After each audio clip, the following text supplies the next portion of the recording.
बच्चों, आज हम आपकी भाषा भारती हिंदी विशिष्ट कक्षा 5 का पाठ आपका है ये पाठ 10 नीति के दोहे ये पढ़ेंगे आज हम।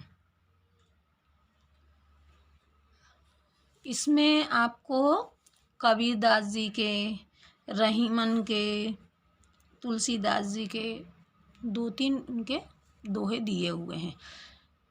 अब ये जो दोहे हैं, सांच बराबर तप नहीं, झूठ बराबर पाप, जाके हृदय आँच है, सांच है ताके हृदय आप, इनके ये यहाँ से यहाँ तक इनका अपने को अर्थ बताना है। तो मैं आपको इसके अर्थ बताती हूँ संदर्भ और प्रसंग सहित। देखो, इसके शब्दार्थ भी साथ में दिए हुए हैं जिससे आपको अर्थ निकालने में आसानी होगी। और ये लाइनें ऐसी की ऐसी आएंगी और उसमें ये भी आएगा प्रश्न के इसके अर्थ बताइए। सांच मतलब सत्य, तप माने तपस्या, ताके माने उसके, हृदय माने हृदय यानी मन में। अब इसमें दिया है संदर्भ। संदर्भ का मतलब होता है कि ये किस पाठ से, संदर्भ, दो चीज़ें इसमें आपको लिखना है, संदर्भ और प्रसंग। उसके बाद अपने को इसमें अर्थ लिखना रहता है। तो संदर्भ में ये आता है कि किस किताब से लिया गया है और पाठ का नाम क्या है, दो चीज़ें रहती हैं।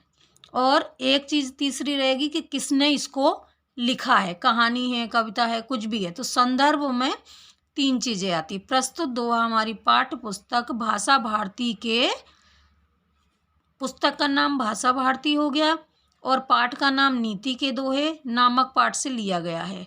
और इसको रचा किसने? कबीरदास जी ने। अब देखो, इसमें मैंने आपको बताया कि तुलसीदास जी के भी हैं, रहीमन के भी हैं। तो संदर्भ में जिसका दोहा होगा उसका नाम आएगा। संदर्भ पहले के जैसे ही रहेगा पूरे में। अब ये प्रसंग है। प्रसंग में आपके में रहता है कि इसमें क्या दिया है, दोहे में किसके बारे में क्या कहा गया है। प्रस्तुत दोहे में सत्य बोलने की सीख दी गई है। अब इसका भावार्थ। कबीरदास जी कहते हैं कि सत्य के बराबर कोई तप नहीं है और झूठ के बराबर कोई पाप नहीं है। जिसके हृदय में सत्य है, अर्थात जो लोग सत्य बोलते हैं, उनके हृदय में भगवान रहते हैं। दूसरा है आपका, जो तोको कांटा बोए ताहे बोए तू फूल, तोको फूल के फूल हैं, बांके हैं त्रिशूल। शब्दार्थ इसके, तोको मतलब तुमको, बो मतलब बोए, जैसे जमीन खोद करके कुछ बोते हैं ना मन, वो। ताही माने उसको, बाको मतलब उसको, उसके। अब संदर्भ पहले के जैसा रहेगा, इसलिए मैंने यहाँ पे पूर्वानुसार लिख दिया है। लेकिन आपको अगर ये वाला आता है तो संदर्भ में पूर्वानुसार नहीं लिखना है, जो पहले वाले उसमें बताया है वो लिखना है। पहले वाला जो भी मैंने बताया ना आपको, ये वाला संदर्भ, ये भी प्रस्तुत दोहा हमारी पाठ्य पुस्तक भाषा भारती से लिया है, आपको ये लिखना है, पूर्वानुसार मत लिखना। हाँ, बस आपका प्रसंग, प्रस्तुत दोहे में बुरा करने वाले का भी भला करने की सीख दी गई है। फिर इसका भावार्थ। कबीरदास जी कहते हैं कि जो तुम्हारे लिए कांटा बोए, अर्थात तुम्हारे लिए बुरा सोचता है, तुम उसके लिए फूल बो, अर्थात उसका भला सोचो, क्योंकि तुम्हारी की हुई भलाई ही रहेगी और उसके द्वारा की हुई बुराई उसे ही त्रिशूल के जैसी चुभेगी। अर्थात हमें बुरा करने वाले के साथ भी अच्छा करना चाहिए, क्योंकि इससे हमारा तो अच्छा होगा ही और बुरा करने वाले को भी सबक मिलेगा। अब आपका तीसरा दोहा है। बुरा जो देखन में चला, बुरा ना दिखा कोई, जो मन खोजो आप नो, मुझ सा बुरा ना कोई। अब शब्दार्थ। देखना मतलब देखने, दीख मतलब दिखा, आपनो मतलब अपना। संदर्भ पहले के जैसा ही रहेगा, लिखा कबीरदास जी नहीं है तो इसमें कबीरदास जी का वही आएगा। प्रस्तुत दोहे में स्वयं की बुराई देखने की बात कही गई है। प्रसंग। कबीरदास जी कहते हैं कि मैं बुरा खोजने निकला था, मतलब बुराई देखने के लिए निकला, मुझे कोई बुरा नहीं मिला, परंतु जैसे ही मैंने अपने मन में झांका तो मुझे मुझसे बुरा कोई नहीं दिखा, क्योंकि किसी के अंदर यदि एक बुराई और दूसरे के अंदर दूसरी बुराई मिली, परंतु जब मैंने अपने अंदर देखा तो वो सारी बुराइयां मुझ में भी थीं। आप लोग भी अपने अंदर झांक के देखेंगे तो ऐसा लगेगा ना कि हाँ, आप बोलते हो वो लड़का तो बहुत झूठ बोलता है, मेरा वो दोस्त बहुत झूठ बोलता है, लेकिन आपने ये देखा कि आपने कितने बार झूठ बोला, सच बोला है ना। तो ये चीज़ बताई उन्होंने कि अपने अंदर की बुराई देखो। फिर आगे का है, खीरा सिर ते काट के मलियन लोन लगाए, रहीमन करुण मुखन को चाहियत कहें सजाए।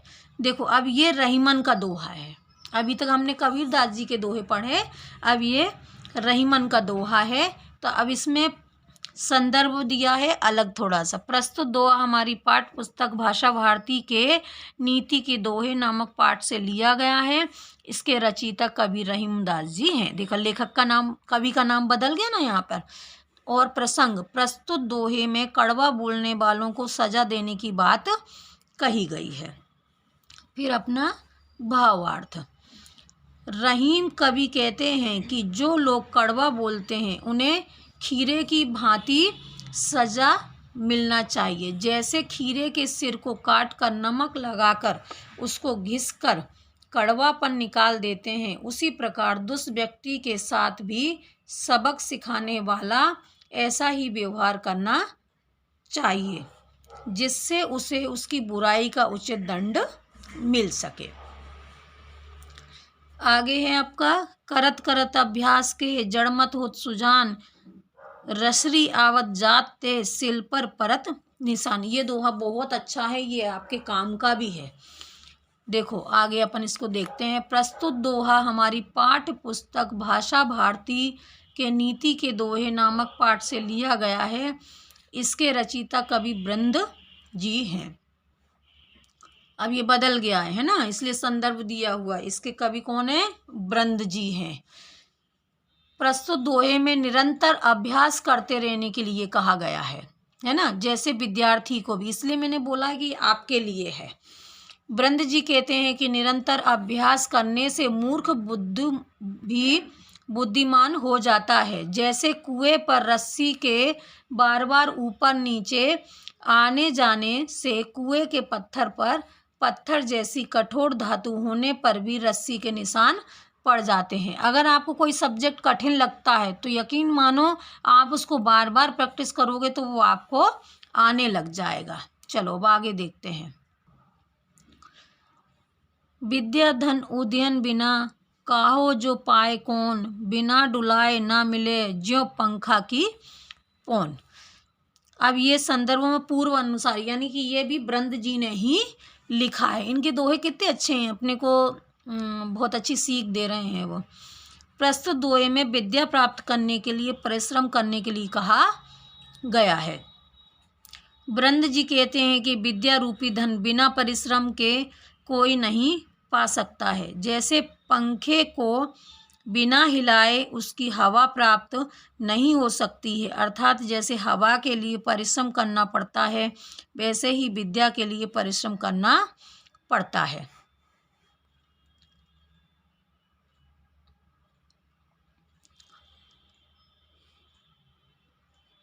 ये आपका हो गया। अब आगे का है आपका, अगर आप आलसी हैं और आप पढ़ नहीं रहे हैं तो ये ठीक बात नहीं है। ब्रंद जी ने दोनों दोहों में बता दिया है आपको कि आपको परिश्रम करना ही पड़ेगा। और आपका कोई आलसी दोस्त है तो उसको भी ये दोहा सुनाना। कोयल काको देत है कागा कासो लेत, तुलसी मीठे भजन ते जग अपना अपनों कर लेत। अब ये तुलसीदास जी पे आ गए हम, है ना। अब संदर्भ फिर बदल जाएगा। संदर्भ, प्रस्तुत दोहा हमारी पाठ्य पुस्तक भाषा भारती के नीति के दोहे नामक पाठ से लिया गया है। इसके रचयिता कौन है? तुलसीदास जी हैं। प्रस्तुत दोहे में कोयल के उदाहरण से मीठा बोलने की सीख दी है तुलसीदास जी ने। तुलसीदास भावार्थ है। अब तुलसीदास जी कहते हैं कि कोयल किसको क्या देती है और कौवा किसको क्या लेता है, किससे क्या लेता है। कोयल अपनी मीठी बोली से सारे जग को अपना कर लेती है और कौवे की कर्कश वाणी कोई सुनना नहीं चाहता। अब ये तीसरा दोहा है। उत्तम विद्या लीजिए यद्यपि नीच न होय, पर्यो अपवम ठोर में कंचन तजत न कोय। अब ये तुलसीदास जी के द्वारा लिखा गया है। संदर्भ पूर्वानुसार आ जाएगा। प्रसंग है आपका, प्रस्तुत दोहे में विद्या प्राप्ति के लिए नीच व्यक्ति के पास भी जाने को कहा गया है। अगर आपको विद्या चाहिए तो आपको ये मोह छोड़ना होगा कि कौन व्यक्ति कैसा है। तुलसीदास जी कहते हैं कि यदि उत्तम विद्या किसी नीच व्यक्ति के पास भी जाकर ग्रहण करनी पड़े तो उससे ले लेनी चाहिए। जैसे स्वर्ण किसी अपवित्र स्थान पर भी पड़ा हो तो कोई उसे उठाने से चूकता नहीं है। मतलब सोना अगर कहीं पड़ा है तो आप ये देखोगे कि ये गंदी जगह है या गंदी चीज़ है, मैं यहाँ नहीं उठाऊंगा, अपन उठा ही लेते हैं ना, ऐसा ही उन्होंने बोला है। अब आपका अपन देखेंगे अभ्यास। ये जो आपकी बुक में दिया हुआ है, ये यहाँ पर ये अभ्यास, ये शब्दार्थ जो हैं ये मैं आपको बता रही हूँ, ये बुक में आप भर लेना। ये दिया हुआ है, ताही माने उसको, बाको माने उसको, साच माने सच, तोको माने तुमको, जड़मती माने मूर्ख, सिला सिला माने पत्थर, करुए माने कड़वे और पौन माने हवा। फिर आपका इधर है काको माने किसका, कागा माने कौवा, कासो माने किससे। ये लिख लेना, देख के आपकी बुक में भर लेना। कदापि माने यद्यपि, उद्ययन माने परिश्रम, अपावन माने अपवित्र, कंचन माने सोना, अहि चाही अत मतलब चाहिए। अब आपके प्रश्न उत्तर हैं। निम्नलिखित प्रश्नों के उत्तर दीजिए। पहला है, कवि ने सत्य को किसके बराबर बताया है। अब मैं उत्तर आपको नहीं बताऊंगी, आप खुद पहले सोचो, मैंने पढ़ा दिया है। हाँ, कवि ने सत्य को तप यानी तपस्या के बराबर बताया है। उत्तम विद्या क्यों प्राप्त करना चाहिए, मतलब अच्छी विद्या क्यों प्राप्त करना चाहिए। उत्तम विद्या प्राप्त करना चाहिए क्योंकि उत्तम ज्ञान ही जीवन को सफल बनाता है और उसकी महत्ता सब जगह होती है। तीसरा है, रस्सी शिला पर कैसे निशान बना देती है। रस्सी बार बार घिसने से शिला पर निशान बना देती है। चौथा है आपका, कोयल और कौवा की बोली में क्या अंतर है, बताओ। हाँ, जरूरी नहीं है कि आप ये उत्तर रटें, जो आपको पहले पाठ पढ़ाया जाता है, इसलिए मैं आपको पूरा पाठ पढ़ाती हूँ, उसके आधार पे भी उत्तर दिया करो। कोयल मीठा बोलकर सारे जग को अपना बना लेती है, परंतु कौवे की कर्कश आवाज़ सुनकर लोग उसको भगा देते हैं। यही दोनों की बोली में अंतर है। फिर आगे है, कवि ने दुर्जनों को दंडित करने के लिए क्या कहा है और क्यों। कवि ने, उत्तर आपका, कवि ने दुर्जनों के साथ खीरे जैसा व्यवहार करने को कहा है। जैसे खीरे के सिर को काटकर उसमें नमक से घिसकर उसकी कड़वाहट निकाल देते हैं, उसी प्रकार दुर्जनों के साथ व्यवहार करना चाहिए ताकि उन्हें उनके दुष्कर्म के लिए सबक मिल सके। ये आपके प्रश्नों के उत्तर हो गए हैं।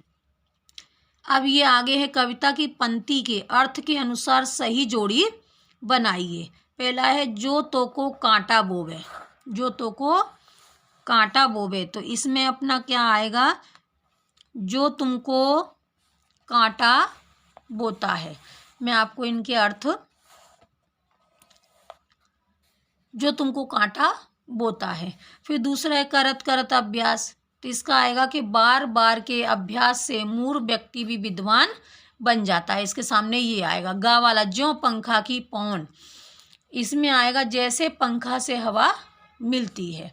फिर गा घा, मुझ सा बुरा ना कोई, मेरे समान कोई बुरा नहीं है।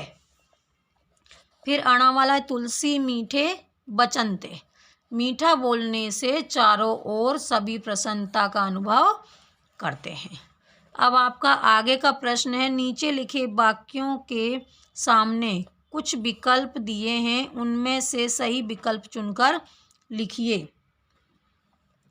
ईश्वर किसके हृदय में वास करता है? सत्यवादी के में। क्या आएगा? सत्यवादी के में। मूर्ख कब चतुर बन जाता है? मूर्ख निरंतर अभ्यास करने से चतुर बन जाता है, निरंतर पढ़ने से। कोयल का महत्व क्यों है? कोयल कैसा बोलती है? तेज उड़ती है, सुंदर है, या मीठा बोलती है? तो कैसा है? मीठा बोलती है। विद्या और धन कब प्राप्त हो सकता है? बताओ। जब हम उद्यम करने से, मतलब जब हम परिश्रम करेंगे, योजना बनाते रहेंगे, प्लानिंग बनाते रहेंगे तो नहीं होगा। हम सोचे कि हमारे भाग्य में है तो नहीं होगा। हमको परिश्रम, उद्यम मतलब परिश्रम, परिश्रम करेंगे तो हमको विद्या प्राप्त होगी। अब आपका है भाषा अध्ययन। निम्नलिखित शब्दों के शुद्ध उच्चारण कीजिए। ये उच्चारण वैसे दिए हुए हैं तो मैं आपको ये बताती हूँ। ये आपके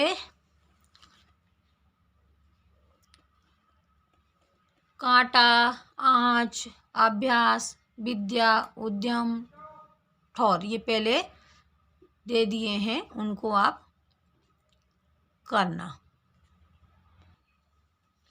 फिर आपका दूसरा है, निम्नलिखित शब्दों के हिंदी मानक रूप लिखकर तालिका बनाइए।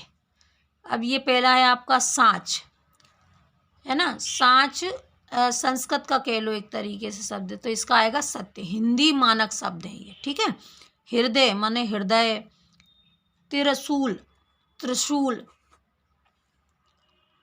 करुए कड़वे, सजाया दंड मतलब सजा देते हैं ना वो, दिखा मतलब दिखाई दिया, दिखा, पौन माने हवा, और यद्यपि यद्यपि यानी यद्यपि। फिर नीति के दोहे पाठ में प्रयुक्त तुकांत शब्दों की एक तालिका बनाइए। तो आपका पाप, फूल का त्रिशूल, तुकांत मतलब जिनकी लय मिल रही हो, लगाया, सजाया, पौना, कौना, होया, कोया, सुजान और निशान, ये हो गए आपके। फिर नीचे बने चित्रों के बीच के गोले में लिखे शब्दों के पर्यायवाची शब्द लिखे हैं, इनमें एक शब्द गलत है, इसे पहचान कर गोला लगाइए।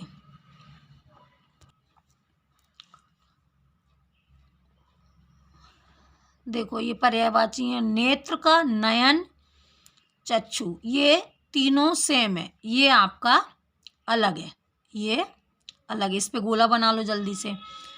फिर आपका है वृक्ष का, वृक्ष, पेड़ और तरु, ये तीनों एक जैसे हैं, ये अलग है।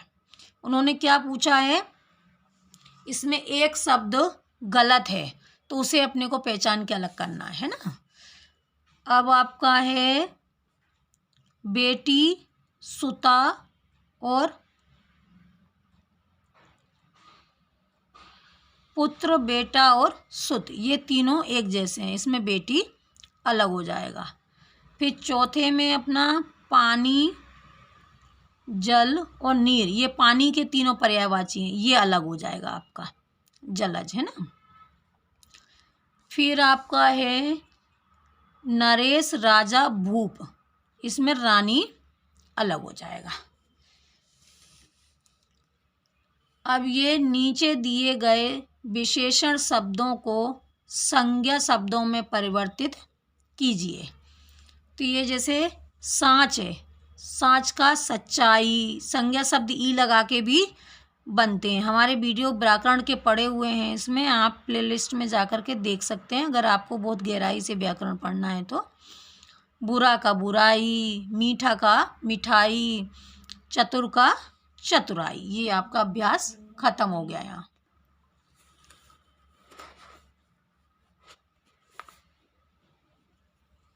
देखो आपका एक ये क्वेश्चन दिया हुआ है, ये प्रश्न दिया हुआ है, अपने विद्यालय की पाठशाला में बाल सभा के आयोजन के समय दोहे को शाश्वर वाचन कीजिए। मतलब एकदम अच्छे से कविता जैसे गाई जाती है ऐसे। तो ये तो आपको ही करना है पढ़ के, और करना भी चाहिए। फिर आपका दूसरा है तुलसी की रामचरितमानस से। आपको पता होगा कि तुलसीदास जी ने जो हमारी रामायण है उसको जो लिखा है उसका नाम है बुक का रामचरितमानस। जैसे कभी क्वेश्चन आए, आपका प्रश्न आए कि रामचरितमानस किसने लिखी है, तो तुलसीदास जी ने। तो रामचरितमानस से कुछ शिक्षाप्रद दोहे और चौपाई छांटकर याद कीजिए तथा कागज पर सुलेख में लिखकर कक्षा की दीवारों पर लगाइए। तो इसमें हम आपको ये दिखा रहे हैं, ये इतने सारे दोहे हैं तुलसीदास जी के। और तात तीन अति प्रबल खल, काम क्रोध अरु लोभ, मुनि विराग्यन धाम मन, करही निमिष महु क्षोभ। तात स्वर्ग अवर्ग सुख, धरैया तुला एक अंग, तूल न ताहि सकल मिली जो, सुख लब सत्संग। तीसरा है पर द्रोही पर दार रत, पर धन पर अपवाद, तेना नर पावर पापमय, देह धरे अनुजाद। फिर आपका चौथा है संत कही अस नीति प्रभु, श्रुति पुराण मुनि गाव, होय न विमल विवेक उर, गुर सन किए गुराव। फिर चौपाई आपकी, ये अभी हमने दोहे बताए थे आपको, अब ये आपकी चौपाई है। जहाँ सुमति तहाँ संपत्ति नाना, जहाँ कुमति तहाँ विपत्ति विदाना, सकल पदारथ है संग माही, कर्महीन पावत नाही, बड़े भाग्य मानुष तन पावा, सुर दुर्लभ सब ग्रंथ ही गावा, परहित सरहित धर्म नहीं भाई, पर पीड़ा सम नहीं अधमाई, कांच ऊंच निवास नीच करतूती, देख न सकई पराई विभूति, जो सही दुख पर छिंद्र दुरावा, बंदनीय जही जग जस पावा। ये नीति के दोहे हैं जो आप अपनी कक्षा में सुना सकते हैं। ये परीक्षा में नहीं आएंगे, और कभी आ भी सकता है कि एकाध लिखो, वैसे नहीं आएंगे। अब है आपका आगे का प्रश्न, इस पाठ में आए दोहे में जिन नैतिक मूल्यों की ओर संकेत किया गया है उनकी सूची बनाइए तथा कक्षा में चर्चा कीजिए। नैतिक मूल्य मतलब जो अच्छी बातें होती हैं, अपनी नैतिक शिक्षा चलती है। नैतिक मतलब होता है अच्छी बातें, अच्छी चीज़ें। तो ये आपका है सत्य बोलना, परोपकार की भावना मतलब दूसरों का भला करना, परिश्रम यानी मेहनत करना, परिश्रम करना, ज्ञान किसी से भी लिया जा सकता है। जैसे उन्होंने बोला है ना कि अगर आपको शिक्षा लेना है और वो नीच व्यक्ति है तो भी आपको उससे शिक्षा ग्रहण कर लेना चाहिए। फिर आपको उस व्यक्ति के ये मत देखो कि उसका वो कैसा है, ये देखो कि वो कितना ज्ञानी है। फिर मीठी बोली। अब हम आपको और दूसरे महत्वपूर्ण क्वेश्चन बताते हैं जो आ सकते हैं और आपकी बुक के पीछे नहीं दिए हुए हैं, और इसके बाद मैं आपको एड ग्रेड के प्रश्न उत्तर बताती हूँ। झूठ के बराबर क्या नहीं है, तो झूठ के बराबर पाप नहीं है। फिर है आपका हमें बुरा करने वालों के साथ क्या करना चाहिए। भाई भलाई करने का बोला गया है। कर्कश वाणी किसकी होती है, तो कर्कश वाणी कौवे की होती है। अब आपके ये एड ग्रेड उत्तर हैं। इसमें पहला है जाके हृदय सांच है, ताके हृदय आप। ये पंक्ति मैंने ऊपर आपको बता दी है, ईश्वर को कहा गया है। उपयुक्त पंक्ति में आप ईश्वर को कहा गया है, आप किसको कहा गया। फिर दूसरा है शिला शब्द का हिंदी मानक रूप लिखिए। शिला शब्द का हिंदी मानक रूप है शिला। तीसरा है आपका बोला। क्रिया शब्द में एक वाक्य बनाइए तथा उसमें आई सहायक क्रियाओं को भी रेखांकित कीजिए। उसने झूठ बोला है, ये आएगा आपका। बोला क्रिया शब्द से एक वाक्य बनाना है। तो जब हम वाक्य बनाते हैं तो ये जो बोला शब्द उसमें आ जाना चाहिए, है ना। निम्नलिखित शब्दों के हिंदी मानक रूप लिखिए। अब ये आपके और मानक रूप आ गए हैं। लौन मतलब नमक, सुजान मतलब विद्वान, रसरी मतलब रस्सी, कागा मतलब कौवा। फिर आपका आगे प्रश्न है, आपको कौन कौन से फूल अच्छे लगते हैं। अपनी पसंद के किन्हीं दो फूलों के विषय में दो पंक्तियां लिखिए। दो दो लाइनें लिखना है। जैसे हमें गुलाब और गेंदा पसंद है तो हम क्या लिखेंगे, गुलाब। गुलाब का फूल सौंदर्य प्रसाधन के रूप में प्रयोग किया जाता है। आप ऐसा भी लिख सकते हो कि गुलाब का फूल भगवान जी के ऊपर चढ़ाया जाता है। आपको वाक्य बनाना है, दो लाइनें लिखना है, कुछ भी लिखो। फिर आप गुलाब का इत्र निकाला जाता है, या आप ये भी लिख सकते हो कि गुलाब का मिश्री डाल के वो बनाया जाता है ना गुलकंद, कि गुलाब का पत्तियों का गुलकंद भी बनाया जाता है। फिर गेंदा के फूल की मालाएं बनाई जाती हैं। गेंदे की फूल बगीचों में शोभा के लिए भी लगाए जाते हैं। उद्यानों में, बगीचों में, गमलों में लगाए जाते हैं। हमें हमेशा अभ्यास क्यों करते रहना चाहिए। ये पिछले बार आया था आपके एग्ज़ाम में। हमें हमेशा अभ्यास इसलिए करते रहना चाहिए क्योंकि अभ्यास करने से हम उस कार्य में निपुण हो जाते हैं। फिर आपका पाठ 10, नीति के दोहे में दिए संत कबीर के दोहों का भावार्थ अपने शब्दों में लिखिए। सत्य के समान कोई तप नहीं है और झूठ के समान कोई पाप नहीं है। इसके हृदय में सत्य, अर्थात जो लोग सत्य बोलते हैं उनके हृदय में भगवान वास करते हैं। उन्होंने कबीरदास जी के 2 दोहे पूछे हैं, तो आपको जो मैंने दोहे कराए हैं उनमें से आप 2 दोहे कर सकते हैं। दूसरा है, हमें बुरा करने वालों के साथ भी अच्छा करना चाहिए, क्योंकि यदि हम अच्छा करते हैं तो हमारा तो अच्छा ही होगा और बुरा करने वालों का भी बुरा होगा, है ना। ये दोहे मैंने आपको पहले बता दिए ना।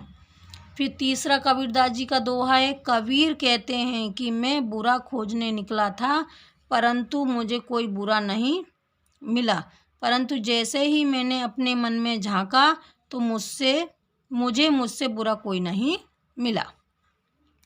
फिर आगे का प्रश्न है आपका, कोयल और कौवे में किसकी आवाज़ मधुर होती है। तो कोयल की आवाज़ मधुर होती है। दिए गए विशेषण शब्दों को उदाहरण के अनुसार संज्ञा शब्दों में बदलिए। विशेषण क्या होता है। विशेषण होता है किसी की विशेषता बताने वाला। जैसे मीठा, कोयल की वाणी मीठी है, आम मीठा है, तो ये विशेषण हो गया। और ये उसका संज्ञा, मीठा, मिठाई। संज्ञा क्या होता है, किसी चीज़ का नाम होता है ना। बुरा बुराई, खट्टा खटाई, अच्छा अच्छाई, तरुण तरड़ाई।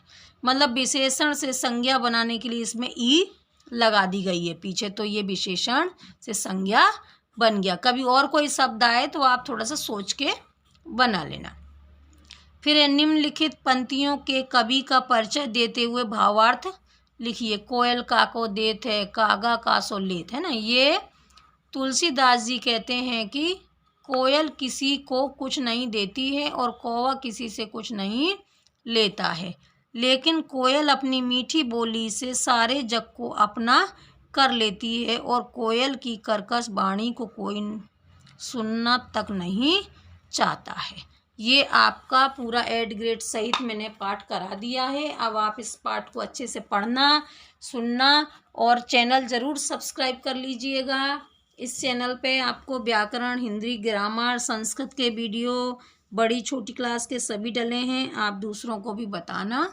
अब मिलते हैं हम अगले पार्ट में आपके साथ।